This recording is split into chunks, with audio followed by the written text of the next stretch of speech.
एवढा मराठा समाजाने पाठिंबा दिला, त्यामुळं सत्ता आली आणि त्यामुळं इतर कोणाची दखल घ्यायची गरज नाही. एक प्रकारे तुमच्यावर टोला मारताय नितेश राणे. ते बोललो काय म्हणे नितेश राणे असं म्हणाले की निवडणूक झाली आहे, त्या निवडणुकीमध्ये मराठा समाजाने फडणवीस यांची बाजू निवडली, आता कुणाची दखल घ्यायची गरज नाही. आणि मग आम्ही काय म्हणतो, आम्ही पण तेच म्हणतो की मराठ्यांशिवाय या राज्यात सत्ता कोणाची येऊ शकत नाही. मराठ्यांनी त्यांना सत्ता दिली, इतक्या लवकर उपकाराची फेड करू नका. आणि तुम्ही जर मराठ्याचा अपमान करीत असले, कोणाची दखल घ्यायची गरज नाही, म्हणजे आंदोलनाची मराठ्याची दखल घ्यायची गरज नाही, तर तुमच्यावर शंका उपस्थित होईल. शेवटचं सांगतो, या हिंगोली शहरातून निलेश राणे साहेब, तुम्हाला सांगतो, तुमच्या भावाला याचा नीट सांगा, नाही तर मी असला धुईन त्याला. कारण मी दादांमुळे नितेश साहेबांमुळे त्याला बोलत नाही.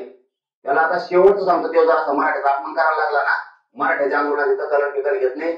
नितेश साहेब तुम्हाला सॉरी निलेश साहेब तुम्हाला पुन्हा एकदा सांगतो, त्या तुमच्या त्या लहान्या पोराला सांगा नीट, नसता मी असा धुईन, तोंड जागा नीट होणार.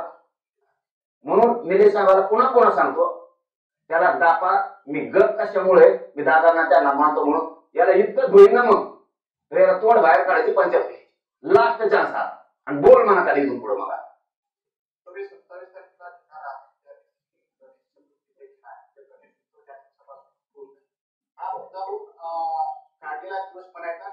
नाही, आपण असं इतका नीच नाही, इतका नालायक वृत्तीचा माणूस नाही. आपण हिंदू संस्कृतीत जतन करणारा माणूस, वारकरी संप्रदायाची परंपरा जपणारा माणूस. आमच्या केस कापीत नाही वारकरी त्याच्या श्रावण महिन्यात, असं असतं म्हणाय. तुम्हाला काय कळतं वाट्या हो, तुम्हीच लय शाने लागून गेलात काय. आम्ही विषारी कापीत नाही, केस कापीत. अशी संस्कृती सांगती हिंदू धर्माची, वारकरी संप्रदायाची. श्रावण महिन्यामध्ये तुम्ही आम्हाला काय शिकवता परंपरा, आम्ही मुद्दाम नाही करत. 29 ऑगस्टला 2 वर्ष पूर्ण व्हायला आंदोलन, आणि ही तारीख आलेली आहे 3 महिने झाला आधी. तेव्हा मला माहित नव्हतं गणपती बाप्पा बसणार आहे. पण अडचण काय बाबा, अडचण काय, काढली तर काढली, काय अडचण आहे. गणपती बाप्पाला आमचा काही व्यक्ती आहे का? आमचा गणपती बाप्पा आम्ही सगळे बसणार आहेत, आम्ही आमचा संगत घेऊन चालू. आणखी काय पाहिजे. विसर्जन आमच्या सगळ्या महाराष्ट्रातल्या, ग्रामीण महाराष्ट्रातल्या मानाच्या गणपतीचं विसर्जन यामध्ये समुद्रात आहे. काय अडचण आहे का?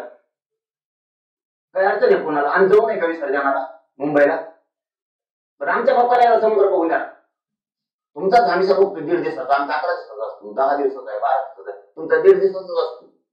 तुम्ही किती आपण बुद्धीचे ते. मग आम्ही ते 10-11 दिवस सांभाळतो आमच्या गणपती बाप्पाला, तुम्ही 1.5 दिवसाचाच टाकला होता. खरी संस्कृती आम्ही जपवतो, आमचे तिकडे चालले. आमच्या डोक्यात तसं काही नसतं. आम्हाला एक रस्ता द्यावा, आम्ही आमचं शांततेत जाणार आहेत, शांततेत येणार आहेत. काही पोर आमचे इथं गणपती बाप्पाला बसवणार आहेत, वापस आलो विसर्जन करणार आहेत. काही पोरं आमचे गणपती बाप्पा आपण आपल्या गाडीत घेऊन चाललो. आम्ही 4-5 देव बाप्पा बी चाललेले, तिथं देव बाप्पा भेटत नाही मुंबईत. इकडूनच चालले 4-5 देव बाप्पा आरती म्हणा रोज. याच्यापेक्षा काय सेवा करायची. आणि एवढी गाडी होईल का देशात?